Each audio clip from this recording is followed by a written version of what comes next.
来看美国纽约市长亚当斯去互30年前的查某同事指控，讲亚当斯甲欺负、甲性侵害，这个查某人连市府、警察局拢做伙告，佮讨赔500万的美金。纽约市长即阵是唔承认指控，讲家己无熟悉这个查某人，嘛唔捌见过面。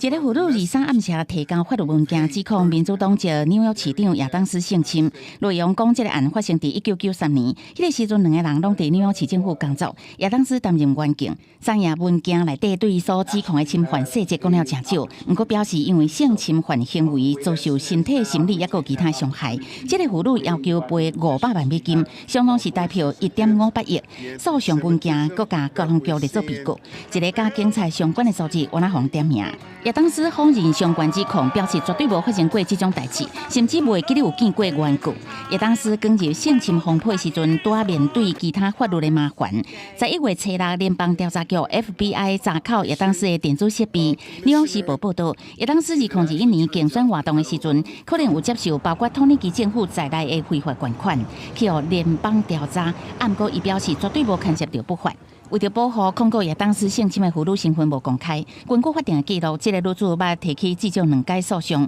其中1届是告美国航空因为员工的疏忽，还为轮椅顶摔来重伤；另外1届是告迈阿密公立学校2010年驳回。亚当斯性侵案送件日是纽约州特别立法成人行准者法案释后前1天，这个法是予遭受性侵者有1年的时间，对较早性侵旧案会当提起诉讼，无受到追溯期后的限制。亲像亚当斯的案件。 是30年前总统川普、美国出名制片哈维·温斯坦，拢因为被害人会当照这个法律转变被告。公司新闻吴文玲编译。